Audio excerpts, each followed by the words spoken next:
One look, give 'em whiplash. Speed drop with a big slash. Hello. Hey. Welcome to fanSERVice Podcast. fanSERVice Podcast. The best podcast on the internet that all of you know about and everyone knows about.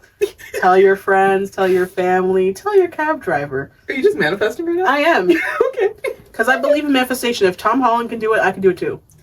You know, because manifesting Zendaya is a motherfucking look. So It's a actually, look. true. Welcome to fanSERVice Podcast. I'm Daio. This is Adia. Hey. And what are we talking about today? That's a good question. What are we talking about today? Not gonna lie to you guys, we spent the first half hour of this wonderful filming moment talking about God knows what. You'll see it later. It'll be in its own mini episode. I'm gonna put it later. Bullshit. But bullshit. But today we're not talking about bullshit. This is a serious day. Very serious. Once upon a time, in the grand years of 2001, possibly 2003, there's argument there. There's speculation. Speculation. There came a shift in the grand world of hip-hop. You've probably heard of it. World. It's been in, conversation. Some good, a lot bad.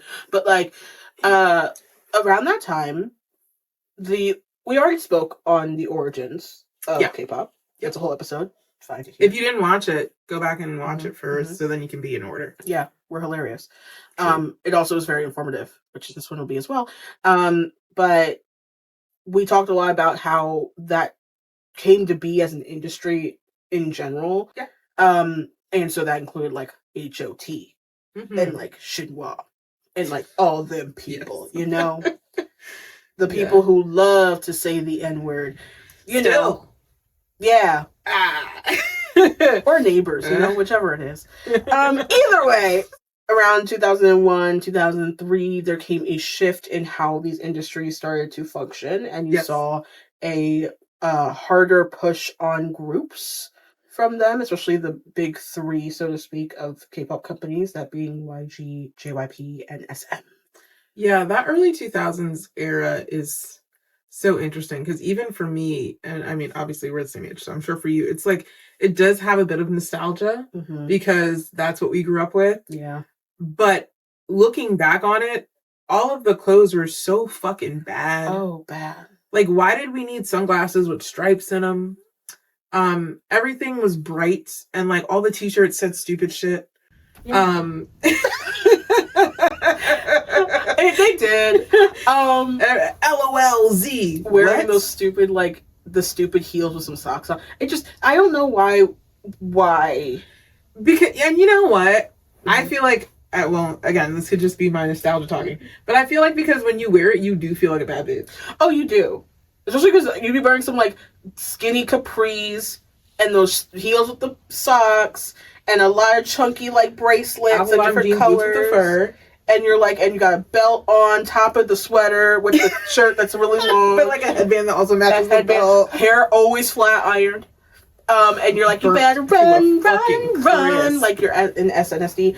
It really did feel like that. Yeah. And I do like that it was colorful K-pop. I feel like when we say K-pop, this is the generation of K-pop that most people are thinking about. Yeah. Most people think of just the outrageous. And I will tell you too, when I was watching music video, because you were in second gen, you were listening to K-pop then. Not to out you, problematically. Not to out you, but I did not know anything of K-pop at this time. You had a simpler time, and I'm happy for you. I don't know if that's true. I was raised on a farm. There was no exposure.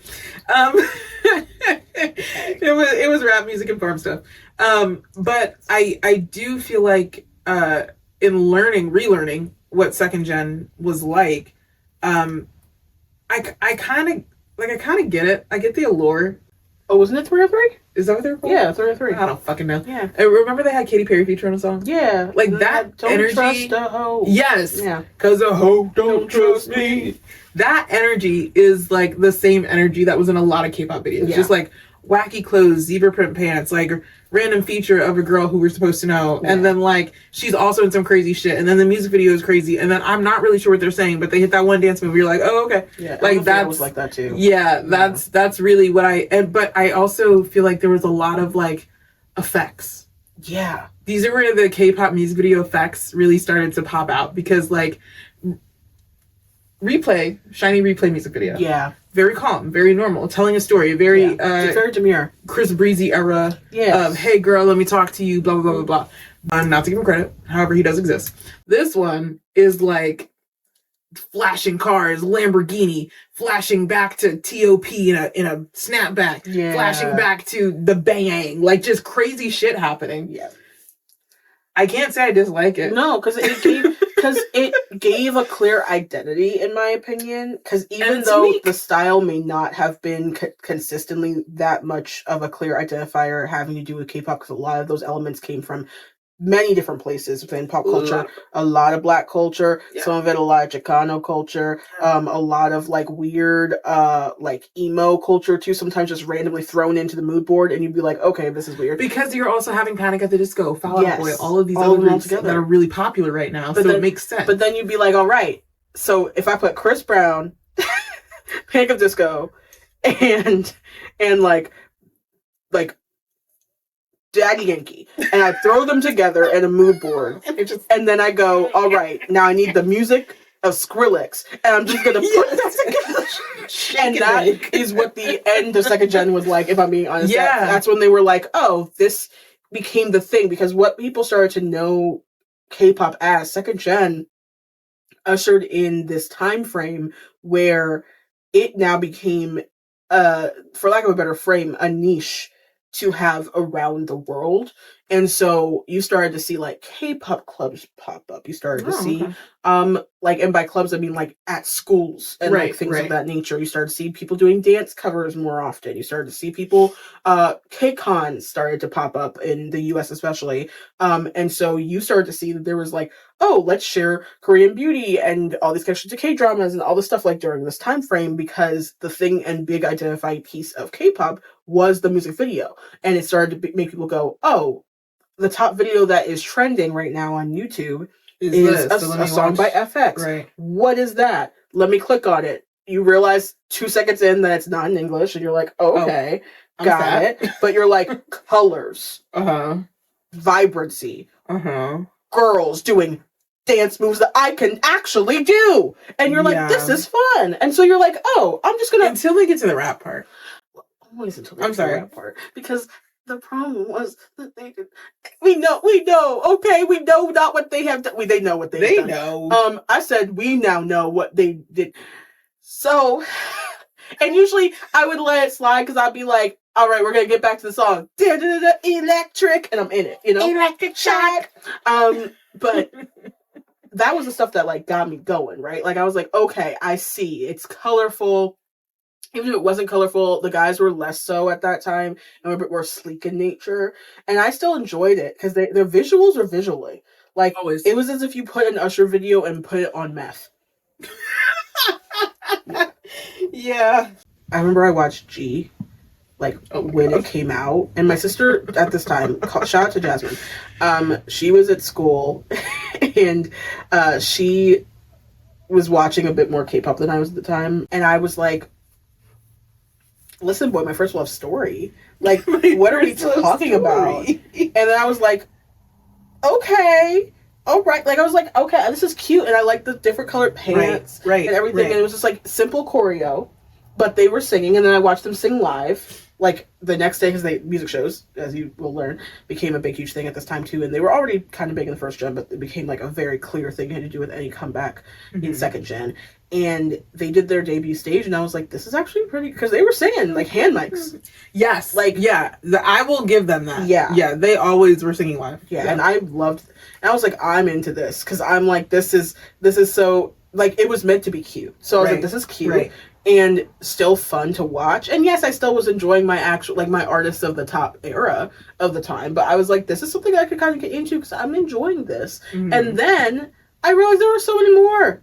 I said, let me just go down a rabbit hole. And that video, there's extra bright colors. Like, they all have the bright-ass shorts. So bright. And that's... See, and it's funny, because I think of that, and then I think, like, obviously a little bit later, but we see We Are Bulletproof, right? In all black. All black. The use of bandanas. This is a BTS song for those of you Fake who don't know. Versace. BTS debut song. Fake Versace. Fake gold chains. Times had changed. Fake gold chains. It's somehow gone backwards, but had changed. Huh? Times had changed, but somehow went backwards to have changed. Listen, they can afford it now. Yeah. But what I want to get at is the use of bandanas and gold chains and all that, and like the American rapper style imagery, and not understanding why that is the way that it is. Yeah. You know? Because I feel like a lot of times we're seeing, and even now, like we're seeing these do-rags and all this stuff being used, and it's like, you don't understand like the color meaning behind stuff. Like, there is a reason Snoop Dogg is always in blue. Yeah. It's not because it's his favorite color. No. Like, I'm so sorry. Like, it's not. It has to do with regions. It has to do with like a bunch, like gang. Sometimes, like, which is funny because most times it's related to gang affiliation, which is funny because like the gang affiliation is a whole part of it. Like, it's a whole part of rap. I'm like, I hate to say it is, but it is from the origins of a certain sector of rap culture, especially within the 90s. Yes, it's very. It'd be stupid to not talk about. Yeah, it's extremely prevalent, and at the same time, I think that the problem is that within taking on aesthetics from hip hop culture or rap culture, without understanding deeper elements of it, the reason that it is and or comes off as being so extremely intelligent is when it's like, oh, I'm just going to take on these things and do the signs and do all these things, like, because it's fun and it's a fun vibe, or you really enjoy the music. But then the thing is, like, if it's not, which it's not going to be, no offense, my guy, look at me very clearly. If you are an 17-year-old kid who grew up in Korea, it is not your vibe. I'm just gonna tell you that right now. Now, could you be like from your own hood in a way? Hood? Sure. But is it going to be like you're from LA? Fuck no.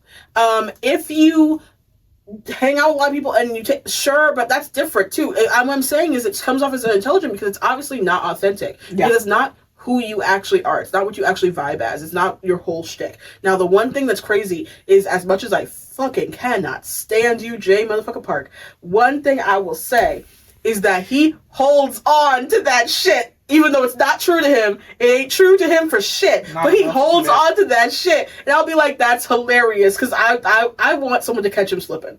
I want someone to catch him slipping so bad. Catch him slipping in his what? Into his uncode switch voice. That's not his real code switch. I want him to code switch back. Calling it a fucking code switch is hilarious. I want him to code what switch is back. The code? I want him to code switch. What is the code? That you sound like a white man from Seattle? I said what I'm saying is he's code switching to sound like what he does now. I need him to code switch back.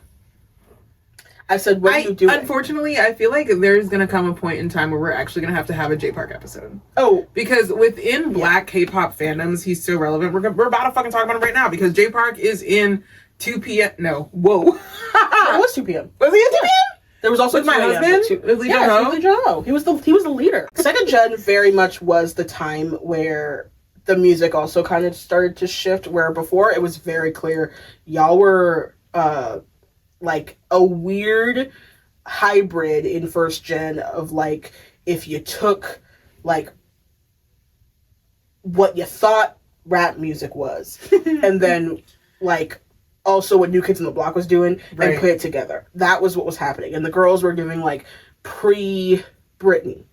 And you were like, and by Britney I mean Janet Jackson. Ooh. What? Ooh. You ready for that conversation? Miss Nasty? I love it. Continue. But then as you came in the second gen, there was an obvious, deeper, love, and I'll say love, commodification, but also love of R&B being thrown in there, along with a lot of EDM and techno.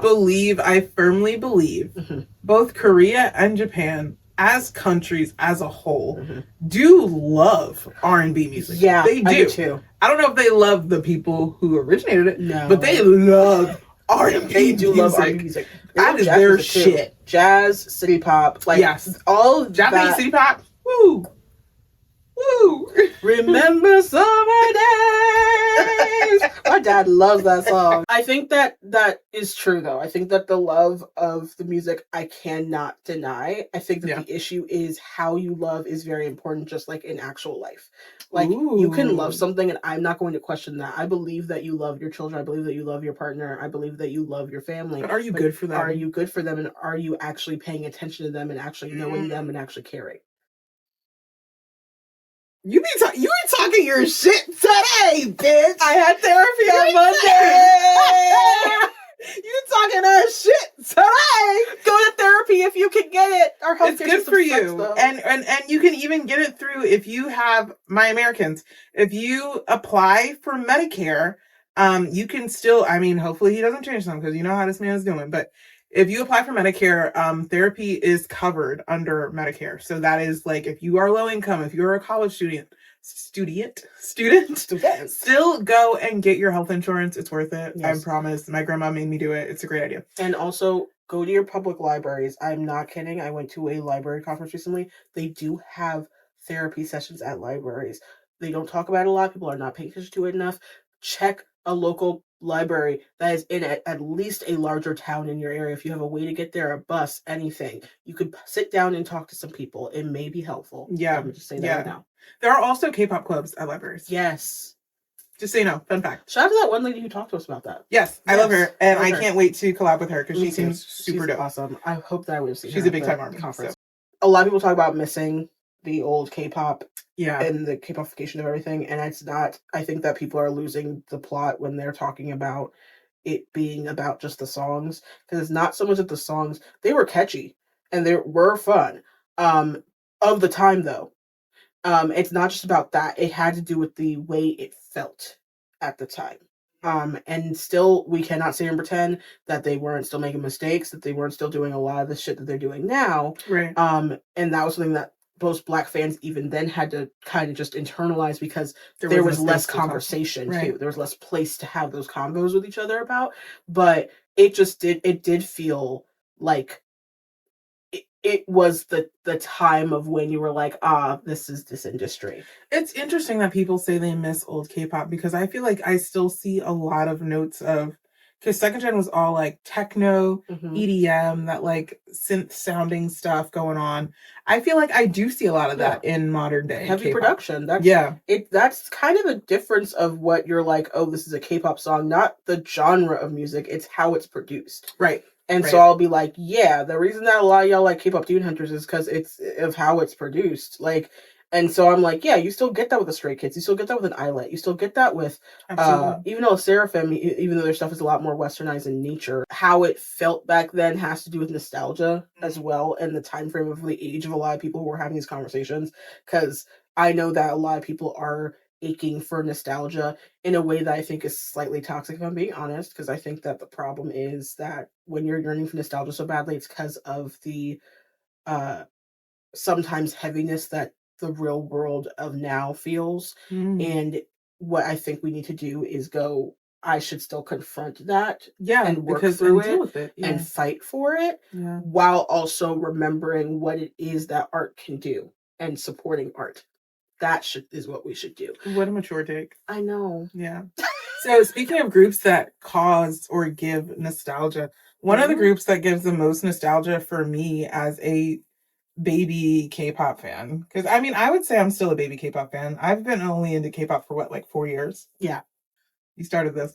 I'm still new to the whole fandoms-ish thing of how this all works. But a group that has always and will always stand out, SHINee's back. SHINee, arguably one of the most integral second gen K-pop group. Yes, I could be wrong. One of the most. There are more, but one of the most. As far as like, I don't think you can talk about second gen without talking about SHINee. No, you cannot. SHINee, which is interesting because they came like in the middle, but they were so like, I don't know if it was that like everyone who tried to do the sort of like I don't like him, but the Chris Brown type of entering into had they not weren't succeeded. Successful. Yeah, but something about Shiny, and partially it's the whole SM used to be more so, in my opinion. I'm not saying that is to say that that they're not that anymore. I just think that they haven't centered on that as much in recent years of being the obvious vocal company. Yes. I would. Yeah, and I agree so with that. they made sure to put a group together of a lot of people who had a lot of vocal potential. They can all fucking sing. Yes, no question. It's exceptional. No question. And I was like, I like this, even though and it was of the time. So yes, when you go back and you watch replay, the hair, the shoes, the pants. I watched their debut performance with my mom, and I don't know. and she obviously our little baby stands out because Taemin is so little and he's so committed. And I feel like when you watch, a lot of times I like to watch debut performances because it really it tells me a lot about where our mindset was at the beginning of our career. And Taemin, that little baby, was out there fighting for his life. The rent was due. He was going to give it all he's got. He was arms and banging and I'm doing my fucking, and that wicked shirt. He was in that bitch. He was so serious about his choreo, about his little riff. He has a little riff in there. And he has a little solo moment where he does his little dance in the front by himself. And my mom was like, this reminds me, it reminded her of my nephew. It really does. Oh my God. It gives that vibe. And so then we went to Lucifer and we were watching. No, because that's my that's my shit. Lucifer is actually my fucking shit. I remember the week I found Lucifer. Yes, and then you were like, I was like, oh God.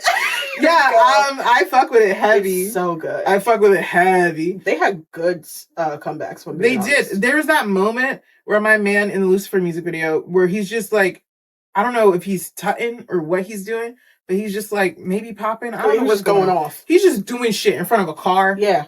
With the top knot, with the arms out. And I'm like, you know what? Eat it up. There's some moments in, and I will say too, I think that second gen videos, they gave more screen time to each member. They did. Now it feels like they all have the same amount of screen time, but it's cut so short that you're just it's like you're being overstimulated a little bit. With line distribution was still interesting, but everyone got their time because they knew that everyone would be integral to somebody. It mattered because they bank off of fandom. So you are going to want, if you like Onu, you want to see him. If you want to see Key, you want to see Key. If you want to see Minho, you want to see Minho. Jungin, I want to see him.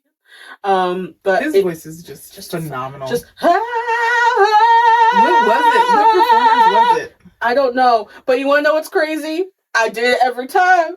I'd be like, hold on, let me pause this. Can't do it. And I go back in. I mean, truly a vocalist. House down boots. A vocalist who absolutely paved the way for every other man who loves to hoot and holler within K-pop. Yeah. He paved the way for a Jungho, for a Jungkook, for a Heesung, for a Taeyeon, for anybody who wants to just run up and down and back up again. Even for a Dio, a Baekhyun. If you don't, I'm gonna say it for a Baekhyun's voice is fucking phenomenal. Bambi. How could I not include Baekhyun? I'm so sorry, homie. But yeah, even if you do not like second gen, if you're like, that's not really my sound, listen to some of the voices though. Yeah.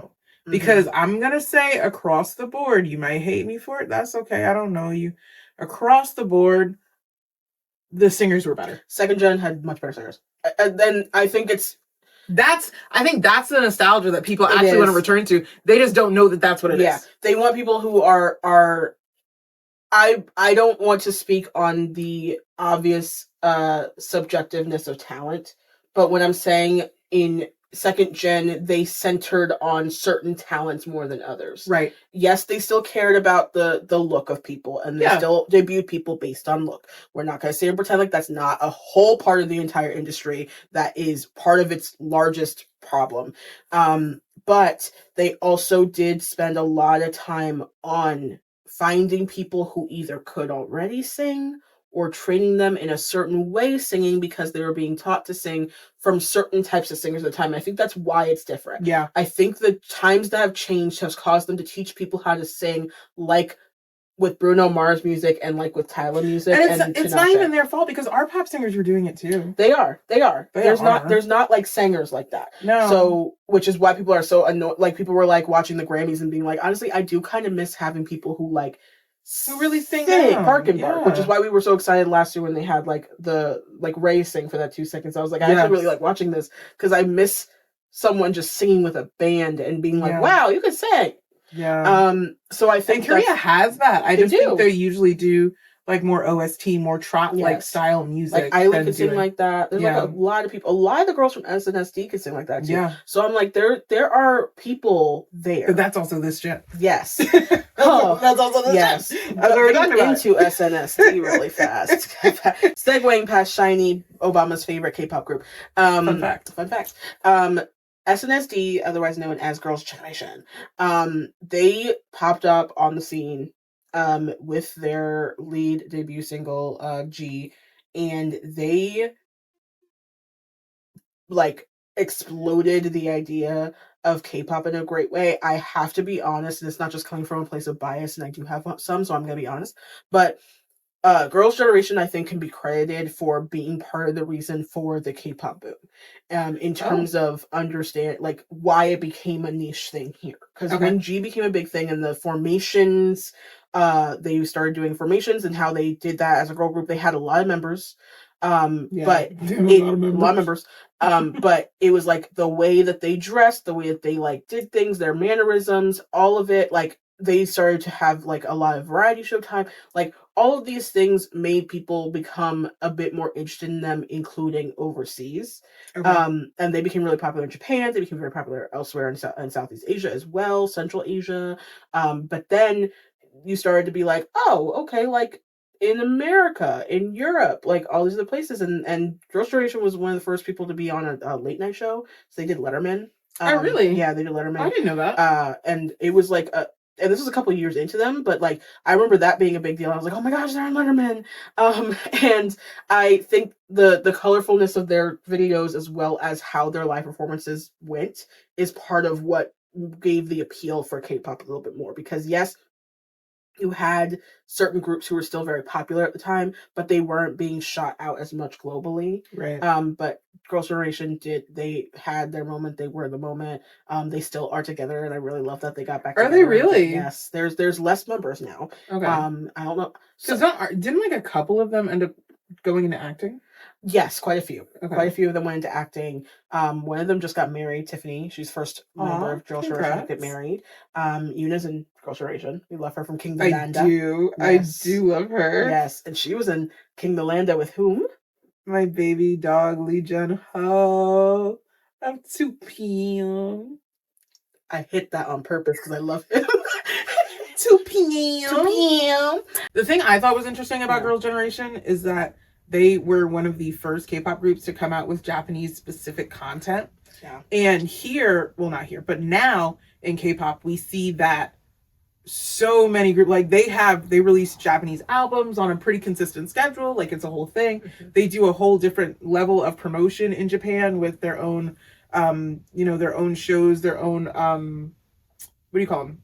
Variety shows? Their own variety shows. Yeah, music shows. Their own music shows, all of that in Japan. And I think that's just so interesting. It's also, it makes sense proximity wise, but it's crazy to see that, from that they realized, oh, this could be profitable. And so they started teaching idols Japanese from a really young age. Now, I do think it's interesting. Speaking of you're like, go ahead. Mm-hmm. Speaking of Japanese idols, or idols speaking Japanese, Nikki from Enhypen was recently talking about how in everybody taking classes for Japanese, he thought, okay, so I'll take Korean because I speak Japanese. and they said, no. You'll take like higher level Japanese, like journalism level Japanese. And he was like, okay, like what? I'm a dancer, but whatever. So like he did. And he was saying that he's still kind of frustrated about where he is in his Korean speaking, because he's like, now these guys are low key almost bilingual, and I can't, like, my Korean's decent, but it's not like to the level that I want it to be. So I do think it's interesting how, but they said that it was kind of to keep him more Japanese. Yeah. Which in a way, I get. I'm not gonna lie. I do get. It's not gonna lie. There's two different places it can come from, but I also can still see. I'm like, I kind of like that, because the one thing that is true when it comes to the quote unquote foreign K-pop idols, which is also second gen, is kind of where you started to see that a lot more. Okay.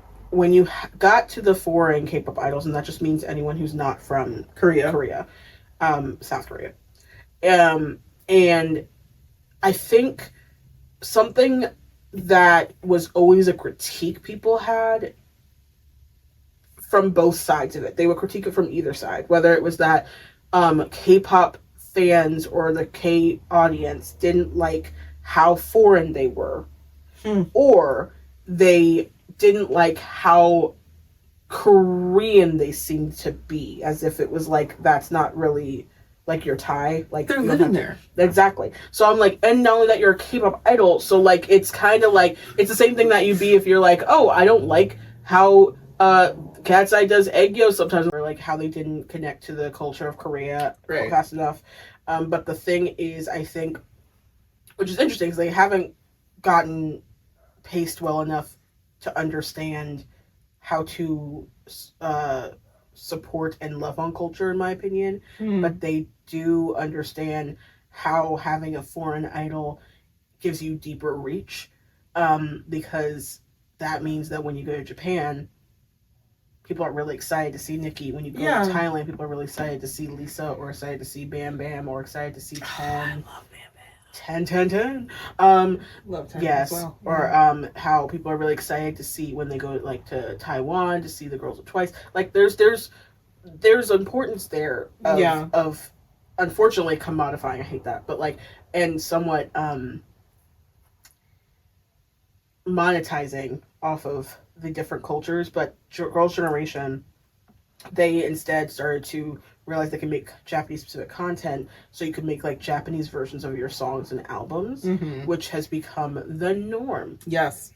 So after a couple of years, you'll probably see Japanese songs and albums, so when they go to Japan for a concert, it's in Japanese. Yeah, and that honestly is so cool, but it also throws me off so bad when I'm watching a concert, because I'll start singing like, yeah, they call me Bepse, and then I'm like, what?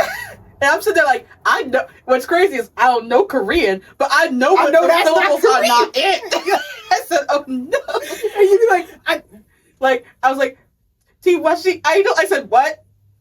Yeah, I said, oh, dang it. I don't know this at all. I wonder, maybe someone in the comments, because most of our followers, shout out to our followers on YouTube, most of our followers on YouTube are actually from Japan. Cool. Yeah. Do you guys have different fan chants for songs, since you have not because it is the same song, right? Like it's the same rhythmic pattern and all that kind of stuff, but since the lyrics do line up a little bit differently, obviously I'm assuming they would chant the names, but then the sayings that you say in the middle, are they the same? Question, please answer in the comments below. I would love to know. I have questions, because I feel like for the Japanese songs that are like specifically Japanese releases, they do have different. They have fan chant. Okay. So I'm guessing they must do it for all the other ones too. Yeah, that's awesome. I want to know. Interesting.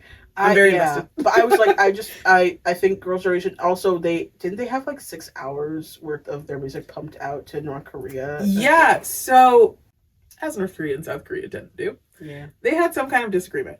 And that resulted in South Korea saying, well, fuck it. We're going to play K-pop at your border for days? Most passive aggressive shit. The passive aggressive as fuck. I kind of love it.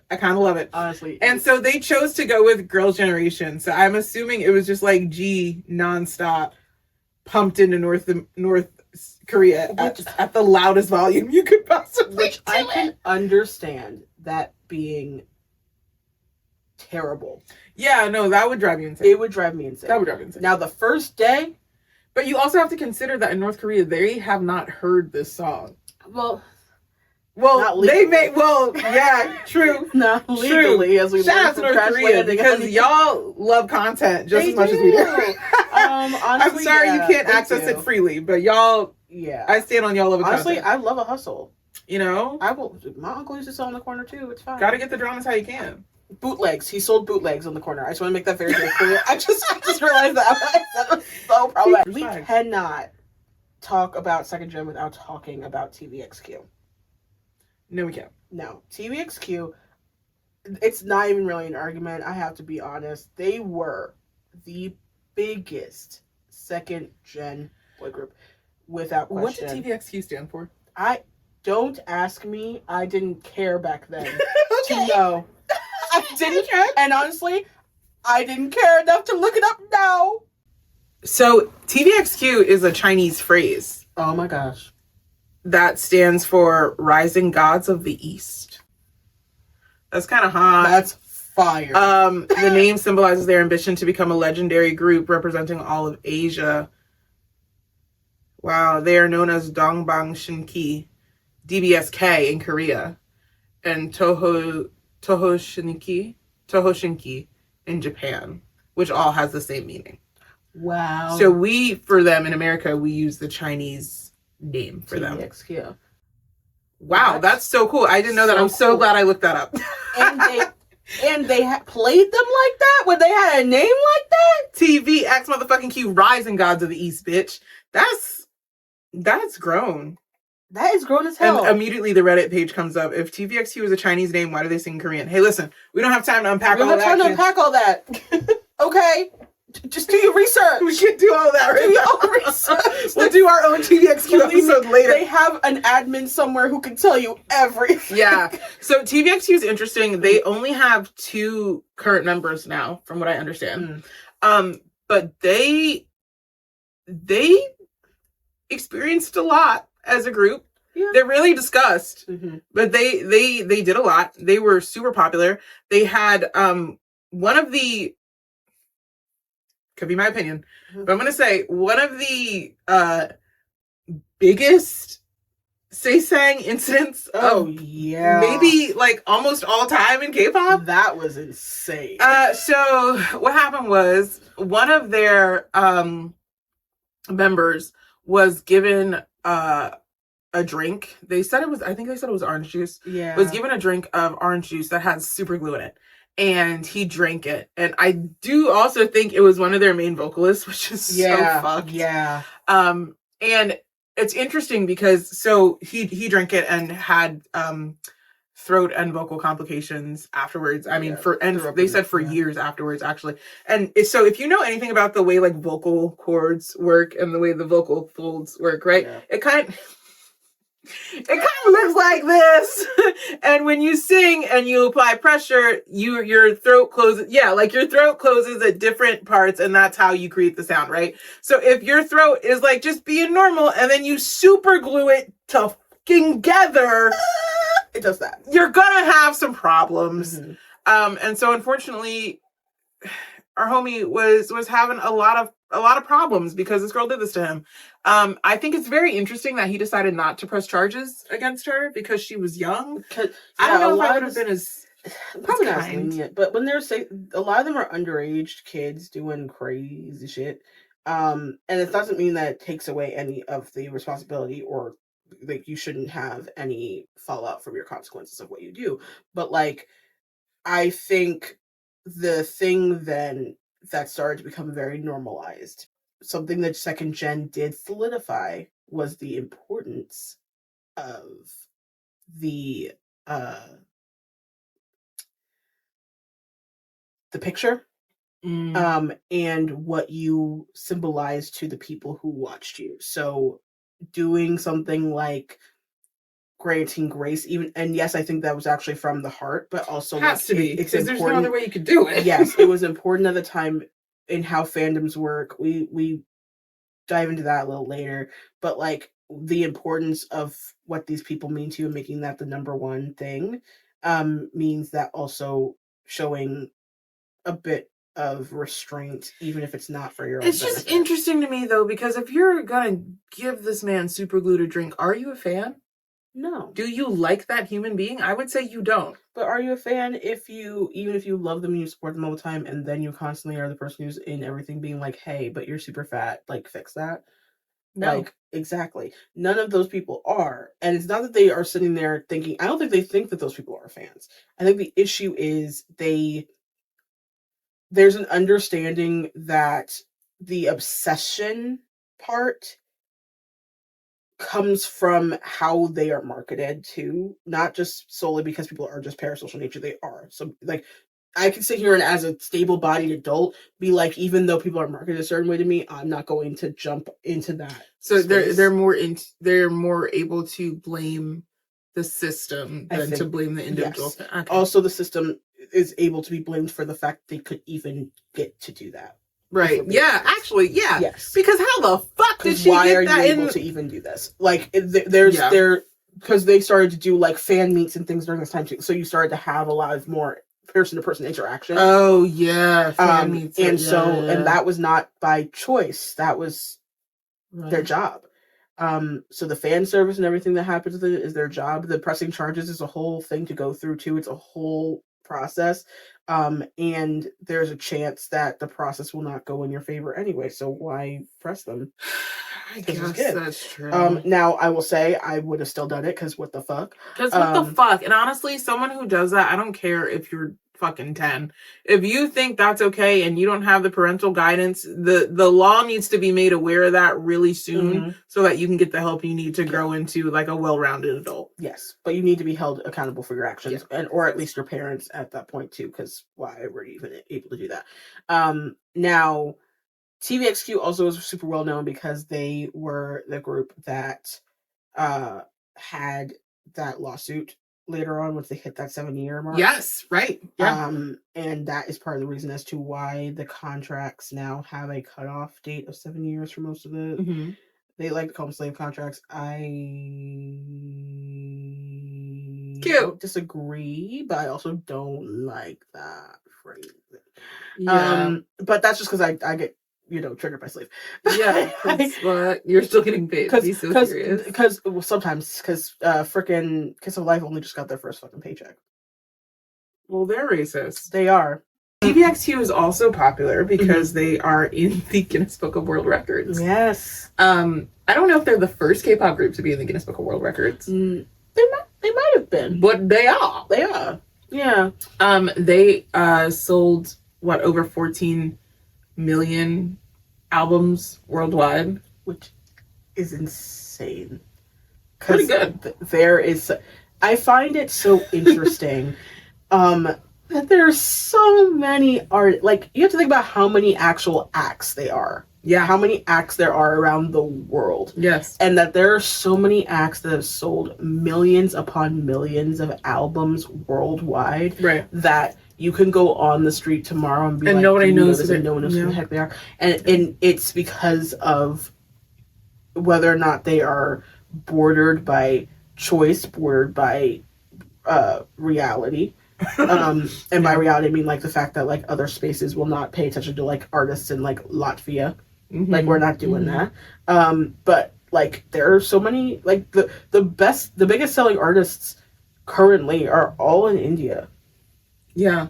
And yeah, we don't. I mean that's why I think it's so cool to me when other musicians do pair with artists from other places because it shows that they actually love music. And it's a conversation that's always had. And Second Gen's a great area to talk about it.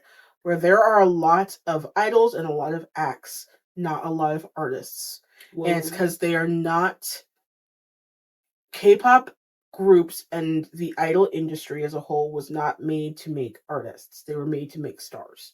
And in doing so, part of their downfall, and I don't mean downfall because they're actually having a downfall, what I'm saying is like part of their biggest problem is that if they worked to make artists, they would make better product overall. Yes. But it wouldn't work so much with what you have built the industry on anymore. Yes. And the training wouldn't be as quick. It wouldn't, because you're trading artistry, not like that. So, and I'm not saying, and part of it is that I can't say that it's not successful the way that you have done it, because it is. Like, you are creating this molded image of people that works for the space that you're mainly marketing to. Sure. And it did its thing. Like, Second Gen's a great example of that. You made it was successful. It was successful, and it put eyes on you, and it continues to do so.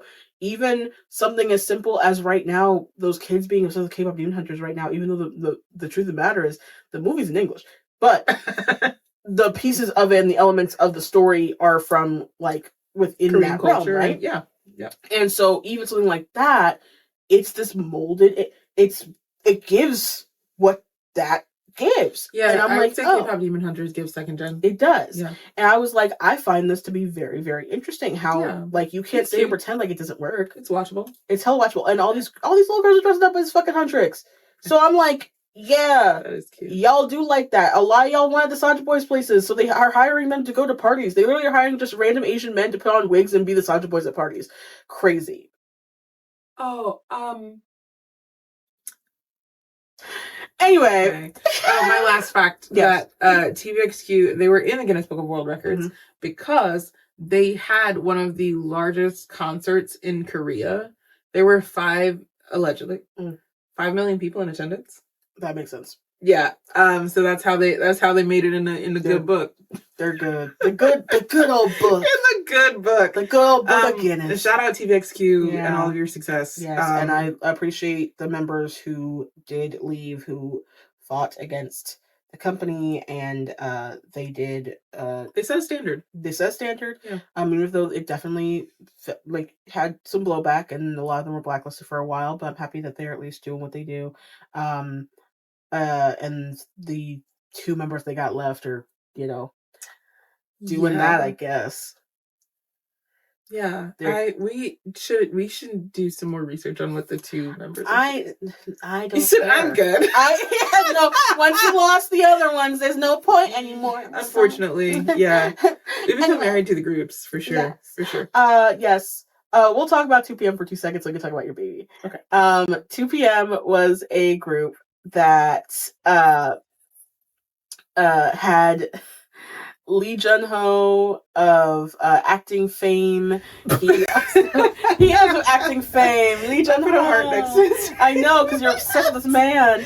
I like him. Yeah, I like him. And his little cat. His little cat. You saw the interview where I don't even know if it was an interview. I think it was one of his vlogs. He does vlogs on his. It's very a la Weird Uncle, and I love that for him. But he did this weird vlog. He has 16 cats. No, I'm lying. He has 3 cats. But they're all Maine Coons. They're all really fancy ass cats for no fucking reason. But he's rich. I guess he can do what he wants. She got into K-pop 4 years ago. Just you reminded me. Okay. Anyway, go. Don't play with me and my Lee Jun-ho, okay, child?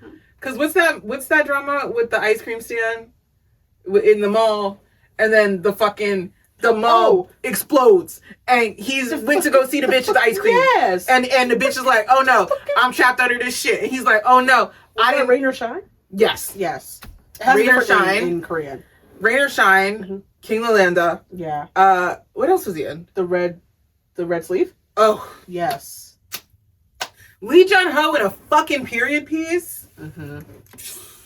Eating that up. Don't play with me. Yeah, no, great, phenomenal performer. 2 p.m.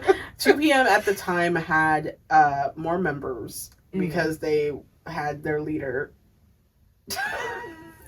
J Park. If you don't know who J Park is, we flame him in almost every episode that we can. You know you got a fat ass. You know he loves a fat ass. Keep on popping them tags. Girl, he really don't know. He really don't how you fit in them pants. And honestly, McNasty sounds like the fucking worst fast food place you could ever think of. But what I'm saying is, J Park was the leader.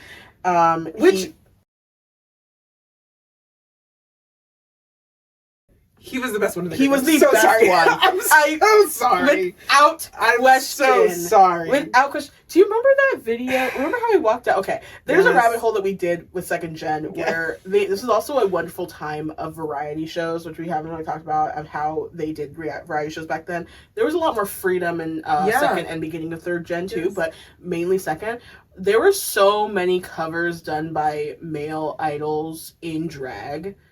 Yeah. And there is one where they do G by Girls' Generation, and Jay Park is just like he's in hot pink pants and he's eating. He is just eating. He's like it G. He's in it. And I was like, is that Jay Park? And it's crazy because it's like a young Jay Park, but every now and then they zoom in on the face and you're like, wait a minute. It's like the Leonardo DiCaprio. Like, wait a minute. I knew that guy. I drank his soju once. It's crazy. Did you? Yeah. It was good. I'm not a traitor. It was good. Am I a traitor? I was supporting Korean goods. No, support Black businesses. Anyway. Okay, can someone black make some soju? Please? They probably do. We just didn't. I know. I said, can someone black make some soju, please, so I could get it? They do make it. Where? I don't know. Niggas do everything, bro. I promise you, there's somebody who makes soju. I promise you. Makgeolli? I'ma Google it. Now, that one, they might not be doing that. We can make it. They might not be doing that. We can do it. If we can make our own kimchi, we can make makgeolli. I don't know if hey man. Hey, man, I'm not gonna steal their culture. It's like, what if there was a Korean company that just was like, we're gonna make gin and juice and sell it as a bottle, and you'd be like, nah, hold the fuck up. There it is. You can get that in the convenience store. Fuck. Yeah, okay, fuck it. Because I wonder if when they started getting more international notoriety and international attention, if they were like, because we already know, as we've done in our history of xenophobia in the West, like that Asian men traditionally in the West were seen as more feminine, more soft, and all that kind of stuff. So I wonder if in not wanting to be perceived that way, the companies, I think it would be a company decision, not an individual idol decision, but decided to not push that kind of content. I think it might have been the broadcast company, because the thing is, it still would have worked, quote unquote, in South Korea. So if you're doing marketing there, you could have still done it. I think the difference was that there was a shift and change, not just with the blowing up internationally, but in their own culture of how that was, because there's a reason as to why they still do like a pretty, and that comes from me too. Shit. Yes, but like a pretty adult boy is different than a pretty young boy. Oh, I'm gonna say that. So that's a whole other different conversation that we'll have an episode where we talk about Japan and we finally get into the backstory of that. Yeah. But like they do still appreciate a pretty man and like a flowery man, but you can tell even with the way in which, like, if you look at like hate comments, truly, it'll be the first thing they'll go after to those people. Yeah. And you don't get the same thing. And there's a we as, and I say we, not including me, but I'm saying like as a whole, there is a large problem societally, in general, with how comfortable homophobia and transphobia is. And within those spaces, you think because they are a part of the nature of a lot of idol groups and everything that you do see, like everyone's in makeup and the men are like lighter. It's a little queer coded. It is queer coded, but the interesting part is it does not shy away still from that being a negatively talked about thing, even when people are eating it up, which I find to be so interesting, which is why you still have people who will watch X Love, which is not just a queer coded group, but literally their entire concept comes from there being a genderless concept and gender fluidity, and a lot of them use like they them pronouns, and you will still have people being so extremely homophobic and transphobic against them when that's like the whole fucking point. I'm going to jump. Okay. So it's without saying, I do have a favorite second gen girl group. I have many, actually, quite a few. Don't come for me.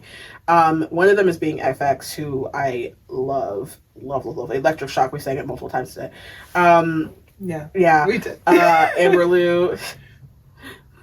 Probably at Queen, love you. But like I love that group because they were one of the first groups that made me want to learn the dance moves. Oh, And okay. so like that was when the first time I ever went to any type of outing that had to do with a K-pop theme. We were learning the dance from Electric Shock. That's so cute. And you still won't go to a K-pop dance thing with me. That's so cute. Yeah, that has more to do with my own insecurities that I'm trying to rise above. Okay, well, because I'll rise up. I will. Rise above it. That's where I was going. So we totally switched on that one. We did switch. That's crazy. But we spent too much time together. Yes. In the best way. I'm happy about it.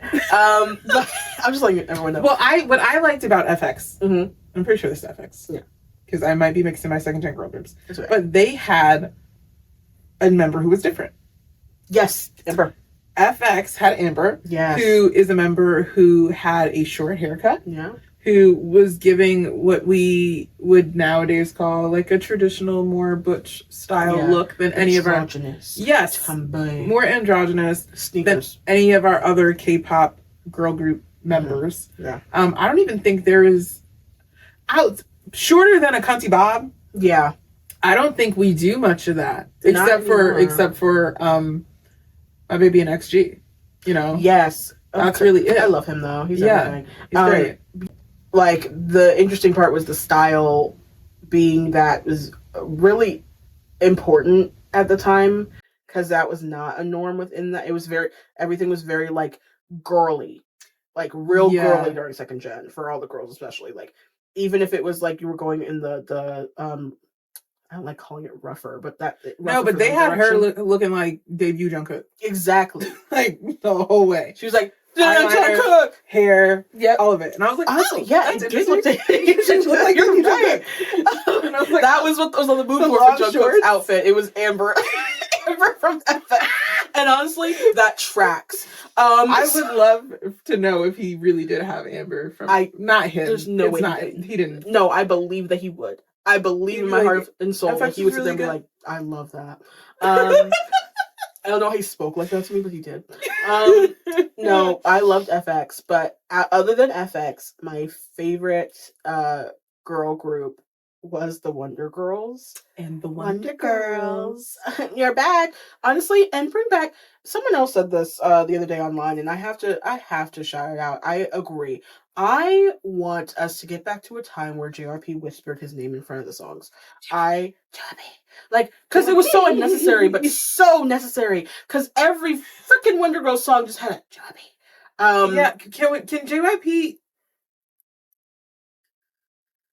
Can JYP jump on a Stray Kids song, please? Yes. And you just hear JYP mountains. Could you imagine? JYP. I lose my breath. JYP. Yes, so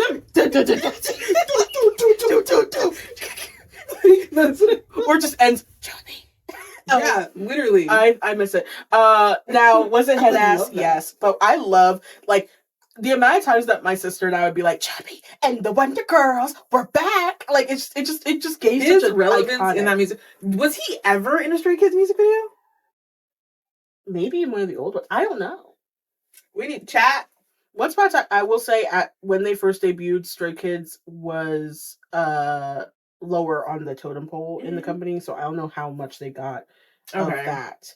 I know that he definitely was in some GOT7 and stuff. Was he in 2PM stuff? Yes. Once upon a time. I think not so much past a certain point. Yeah, he wasn't GOT7 stuff. Yeah. Yeah. No, he loves inserting himself. Honestly, I love him just being like a part of K-pop lore. I especially love, we should actually have a whole episode about JYP. I should, yes. I especially love that he pops up at the most random fucking times, but every time you're like, well, it is JYP. Yeah. Because I think it's such an interesting, that's a case study. Yes. That is the case study. Yes. Because that JYP is how we got a J-Park. 100%. Like 110%. 100%. And I find him to be very, very interesting.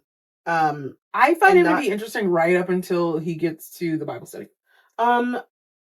Once he gets to the Bible study, I'm like, Mine's the Bible study, mine's the whole training system, and all of his entire well, it's all career. connected, and that's the problem. All of it, yeah.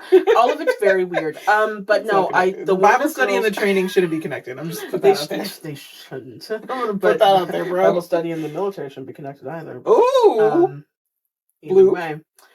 Wonder Girls, they came out the gate, and that was the first time I was like, oh, I'm in. Like, I was in, but when they did fucking tell me, tell me. If you know, you know.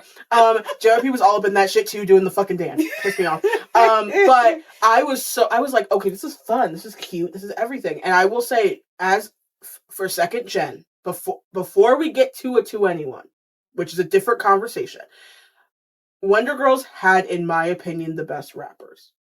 Of that time frame, because everyone else wasn't really good at rapping in any of the second gen groups. In my opinion, I think they were just doing K-pop rapping, which is what you call it, and it still is that in Wonder Girls. I'm not gonna sit and pretend like it's not, but they had the best cadence, and it wasn't because they were trying to sound a certain way. It's just that their voices. I agree with that. 2NE1 had rappers. Yeah, because CL is really good. I'm not gonna lie. No, she is, and there's some CL songs that sneak into the playlist, but they're good.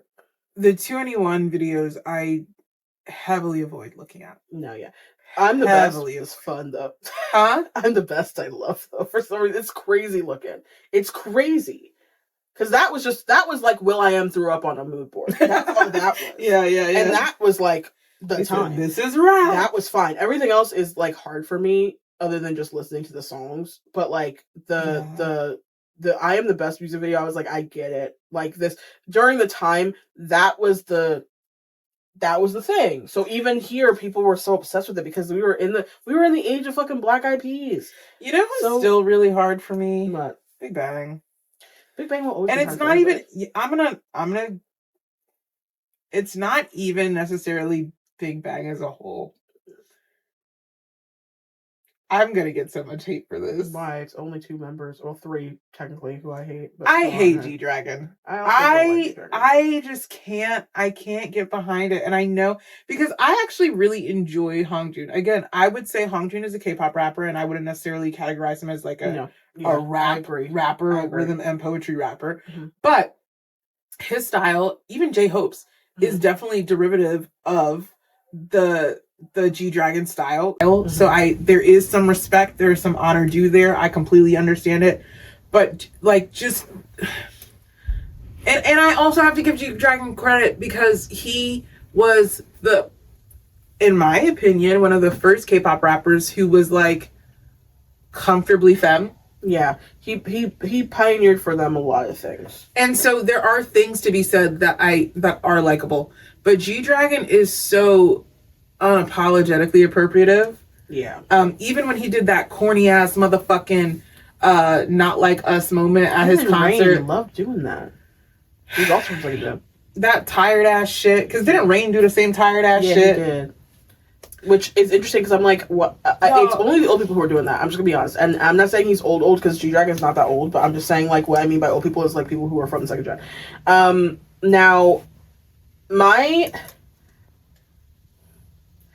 thing is I never was really hugely into Big Bang as a group. It wasn't my, which is funny because I was in that shit, right? But I was a girl group stan during second gen. I understood y'all who are that way during that time at least.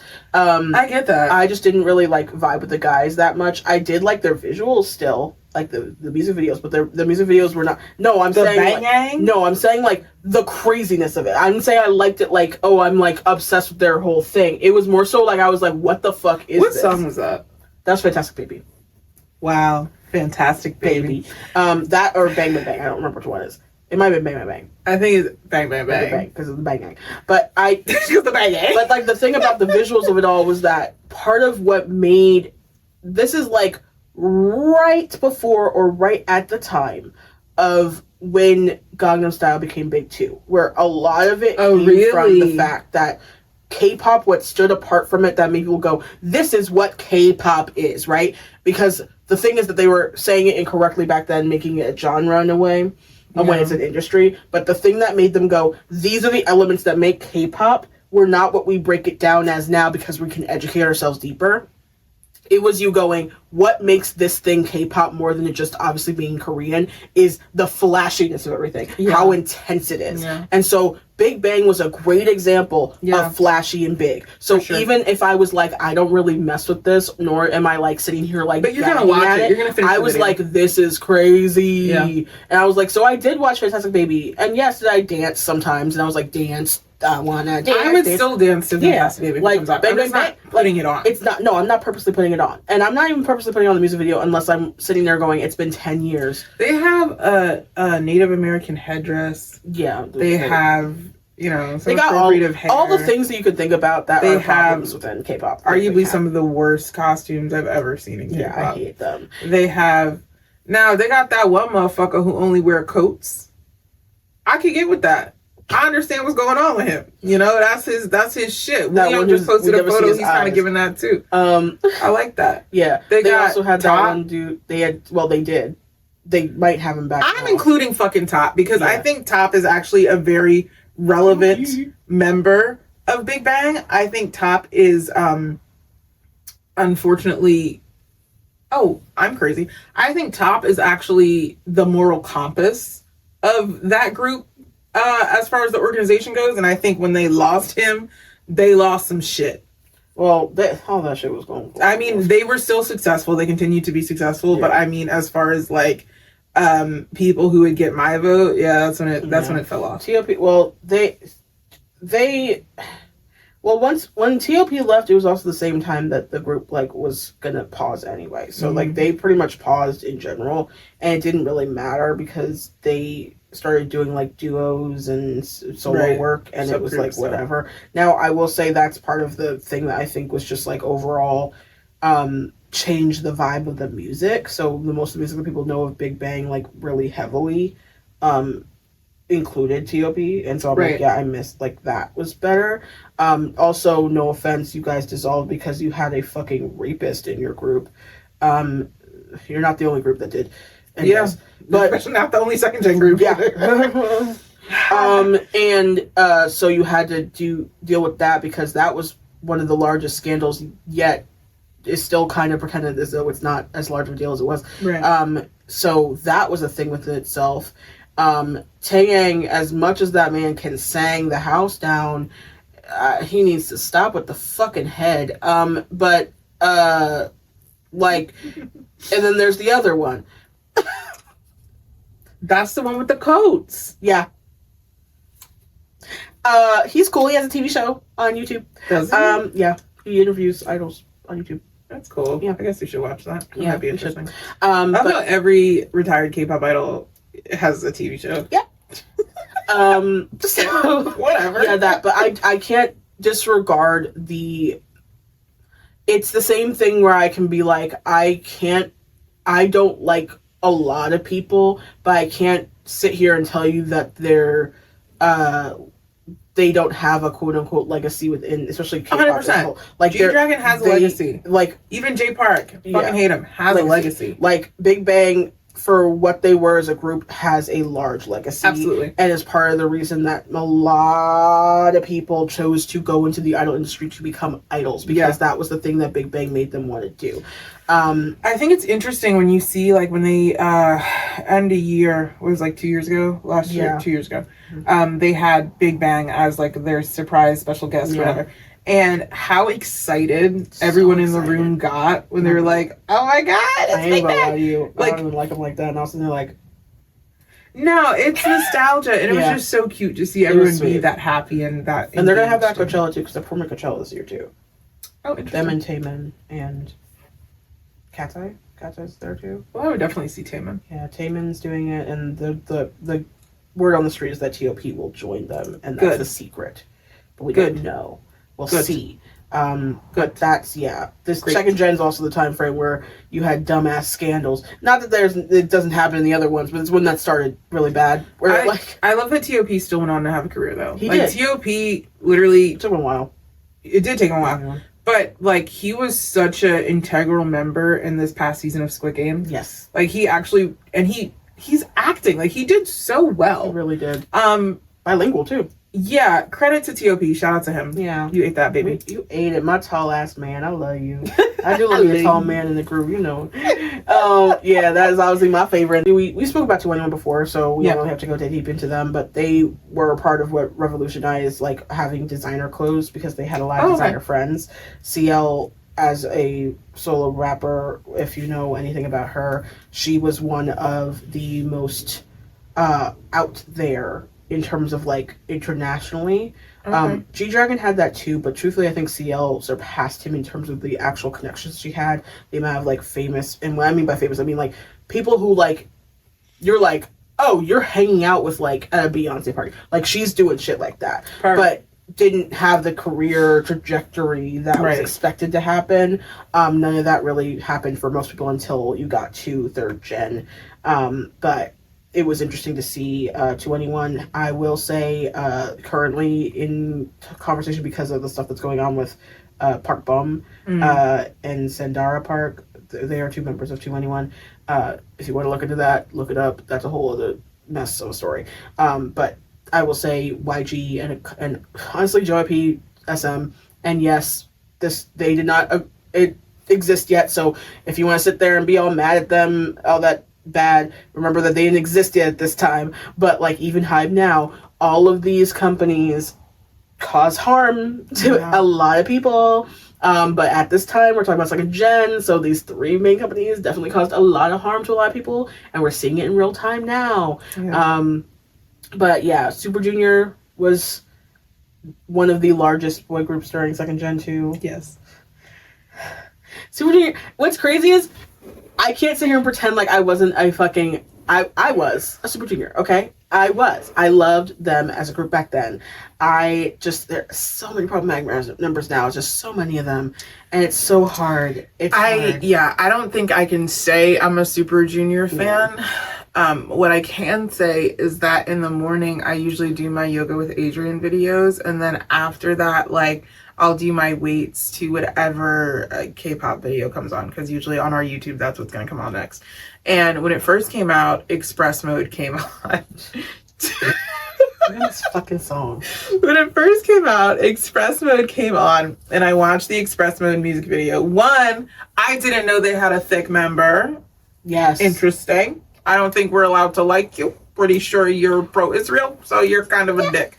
But, I mean, that's C1, I think. Is it? I think it's mainly C1. I don't trust any of them, to be honest with you. Super Junior, they're too old to be on the right side of history. Am I wrong? No. Anyway. No, I don't think that most second gen has visual and male groups, in my opinion. That's just me being honest. That's crazy because all of my fake husbands are in second gen, but Can we sit here and pretend as if... Can we be honest? Were they that attractive in the videos that we were watching? No. Exactly. I'm gonna cut this. No, because I like an aged wine. You can actually keep it in. Because you know what, babies? I'm gonna give you the hope, the plan, and the hope for the future right now. All of your favorite biases, let them cook. Put them in a crock pot, let them sit, let them simmer. Give them about 10 years and then come back to it. And I promise you, there's gonna be something good in there. Yeah. That's for you, kids. And as we end this first part of this amazing episode, because it's only second gen, we have third gen to get through. We gotta give a shout out to Epic High, because Epic High, yes, in my opinion, now those are rappers. Yes, absolutely, those are rappers. Absolutely. Shout out to fucking Daniel. I think his name's Daniel. Maybe his name's not Daniel. That's ignorant. Tableau, my man. Love him. America's Own. But no, I really do love Tableau. But I think that Epic High is truly part of the reason that we did get not just a more self-produced groups later, but we also got groups that actually started to be built up with people who rapped beforehand. Yes. And actually respect that art form and the culture that it comes from. Epic High is really... Or tried to. Well, what I mean is, here's what I'm gonna say. It's the same thing I said before, where I'm not gonna sit here and pretend like you didn't love it and that you didn't carry respect. You just didn't do it right. Okay. Do it right. Okay. Yeah. We can do that. Because I think that a lot of people who rap before, did, and then they realized, oh, this isn't the right way to do that at all, because they realized they had never stepped foot in front of a black person before, and they were like, wait, why are you yelling at me? And I'm like, nigga, because you just said nigga. Like, what you talking about? But then going back to literally what we said at the beginning of this, the problem is that the people that they are stepping in front of aren't clocking them like that. The choreographers that they're stepping in front of aren't clocking them like that. The other rappers and producers that they're stepping in front of are not clocking them like that. And so they're thinking that it's okay. But really, they're just black people who are paid to be there. So they're going to do their job and then they're going to fuck off. And they're like, oh, I'm not going to be that surprised that you did something racist, because everyone does racist shit. And it's true. But I do put that more so on, and not saying that's still not on everybody. It is now very much so. But at this time, I put that more so on the people who like a will.i.am, like all these people who started to who like, put their feet into stuff, versus like a choreographer or producer, because they were literally the soul in the room. Yeah. And they'd be sitting there like, well, I'm in Korea. Yeah. Where is my autonomy? And I'm here for work. They flew me here for work. Where the fuck am I gonna go? Why am I gonna be the one to be like, hey, actually, y'all are hella racist? Like in your like, it's not wrong. It's hard to do when someone's paying. It's hard to do. It's hard to do when you're the one person in the room. It is hard to do when I was in fucking high school. And I wasn't the only black person in the high school, but I was definitely the only black person in some of the rooms. And I'd be like, oh, I think that this conversation is really weird to be having. And it was hard for me to even just do that. Oh, yeah, no. I mean, I have a problem. Well, no, but what I'm saying, what I mean by the hard is like, not the saying it part, it's the being heard part. Oh, well. Like, that's not, you can't control that wasn't going to happen. So that's why I was like, me being like, oh, actually, like, whatever. But that's part of the reason that it makes it quote unquote harder later, because you're sitting there like, well, I'm just not going to be heard anyway. So what am I doing? Because it's almost not even worth it. It's not worth it. It's me being agitated, but me being agitated and internalizing it was quote unquote easier, because we're children. That's what we were doing, because it's not healthy. Go to therapy. But like, it was easier than you speaking to a wall. Right. And I think that right now they are not walls. They are fully aware. It's why they're taking advantage right now of the marketability of controversy. Because there's no other reason as to why you would put nigga in a song. And you knew that it was going to sound like that. That's why you put it in there. And you can get away with the fact that it was technically a different word, but the fact is that you should have never, the point of why you put that word in is because it sounded like the other word, so you can get away with saying the word. Why did you even do that? You could have just made a different word, or at least like not put that in the song. It's not worth having the conversation or the argument. My serve of the week is going to be, since our theme is second gen for this episode, I'm going to speak on my favorite second gen groups. Okay. And put them as my serve of the week, because I do think that they hold up, which is nice. They can't be said about everybody. It gives me a lot of happiness that is true, because every time I'm like, oh, I haven't listened to them by choice in like 4 years, and I'll go back and be like, honestly, the nostalgia does hit, but also like they were just good songs. So I really want to give my serve of the week to SNSD, to FX, and to Wonder Girls, because I really did love my girls in second gen. I think that they were super, super fun, and they had layers in their music, which I found to be really nice. It's something that I think is not as heavily pushed to the girls now. And I wish that was true. I think that they had a lot more, they weren't given a lot of space, but they made themselves known to the point where like it didn't feel overwhelming, but you knew everybody in those groups in a very nice way. You got pieces of them a lot, and it didn't feel one note. It didn't feel manufactured as much as, even though there's a big piece that is, we can't sit here pretend like they aren't, but it still felt so nice to see. And it was fun to dance to, and just like feel young and fun. And I think if you can have some bubbly sweetness as the woman that I am now, it's nice to feel like it's not all gone. It's true. It's true. Because with aging comes responsibility and a lot of darkness, and not in a depressing way. I mean, like in terms of like, we're trudging along. We're in a hustle culture. Korea is very similar with that. Capitalist. I think that's why a lot of people like connect to K-pop, because it does give you that young, lighthearted, youthful feeling. Yeah, it's why a lot of people like the girl groups. It is like, there's a reason people love Twice so much. being in a room, you could see there's something that's just, and you're like, oh, that's what we're missing. You want to be able to just have and just be happy and giddy and carefree for a minute. And sure, the escapism can be dangerous at a time, so like be aware, like have your little second, but also like you gotta keep fighting, y'all. We don't have time. But also at the same time, I'm a fight with fucking electroshock in my headphones. So Dio, what is your serve of the week? I was thinking about it actually. Because honestly, I feel like it should be more in depth. My serve of the week is the growth of one particular idol. And I'm picking this idol because I think we said this in like maybe one of our first or second episodes. But for me, Taemin of SHINee is just such a example of what an idol is. Yeah. He's an example, a strong example to me of the idol system, of how that all works and how it can culminate into creating an actual full-fledged artist. Yeah. And watching his growth, because again, I know Taemin now. Like I'm thinking like guilty Taemin, right? And then going back and watching like young baby Taemin and how much grit and how much hustle and how much work he was doing and how much you could tell he was like, I gotta keep up with my brothers. I gotta like, and he's like what, like 14? Yeah, he was too young. Like he's so little. Yeah. But he's just like fighting for his damn life, and he has that Zendaya hair and he's doing his shit. And I think that is the part about K-pop that makes it hard not to find some of these idols really endearing. Because when you get to watch someone's process like that, it's a little Truman Show-ish. I can't lie, but it's very interesting to be able to literally have someone's childhood into adulthood documented and his growth documented and his voice documented and how that changes and everything. Like that's the first idol that I was able to really watch all of it. Not in real time, but to actually sit down and plot it out and be like, wow, this is so fascinating. So my serve is Taemin. I love Taemin. I will never not be a fan of Taemin. I do wish his concert tickets were a little bit cheaper so I could afford them. But I also don't, because you deserve every penny, baby. You do. Love you, Taemin. Shout out to Taemin.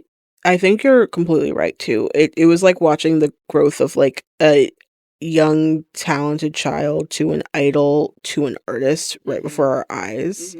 And it was gradual, and yet each step it was very, very clear that how much work was being put in. Watching the authenticity of people's growth into greatness, it's more relatable. Is so relatable, but also so nice to watch and feel as someone who's a spectator. Yeah. It's part of why people love being able to say, even if like it needs to be true, but like people love to say that like the I knew them when, because it's like it feels like there's a connection between you and that person. You could root for him. Yeah. Taemin was literally in New Jersey. I literally saw him. Like, that shit was fucking crazy. It's fine. I'm so sorry. It's I know you were sick. No, it's fine. I saw Bot and Null without you, and so I deserved that. Yeah, I don't want to talk about that. Yeah. But yeah, no. It's great. I touched them. Anyway, sorry. I had to just tell somebody. You've told me this multiple times. I did, but it's you. I had to tell our fandom. You're like, I'm not talking to you. Speaking of Songkran 2027, see y'all there. Hopefully, we're trying to go. We're trying. We're literally trying to go. We're trying. All right. Anyway, well, that's our show. That's our first half. We'll be back to talk about the third generation of K-pop. Do you have anything else that we want to say? Anything else we need to I hope that everyone takes some time as you're listening to your groups and you're loving on your people to also be very aware of what's going on in the world. I know this is probably like you don't want to hear this, but it's very important. I think that right now everything can feel a bit heavy, but it's really important to know what's going on because it does affect a lot of things. It affects our livelihoods as a whole, whether you live here, whether you live in Japan, whether you live in Canada, whether you live in Korea, whether you live in India, whether you live in Mozambique. I don't give a fuck. Everywhere. Like, these things are important to pay attention to because a lot of our world is controlled by a small subsection of people who have way too much control. Yeah. And it is causing deeper pain to especially younger people. Very similar to the industry that we all know. Yeah, So, yeah.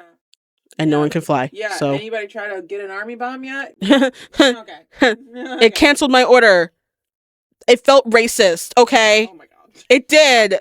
In Black History Month of all months. Hey, thank you for listening. Thank you. We love that you're a part of our fandom, and we'll see you soon. Yep. Bye. Chubby. Electric. Electric shock. Electric. Electric shock. 흘러다녀 기절할 듯 아슬아슬 찌릿찌릿 충충 충분해 네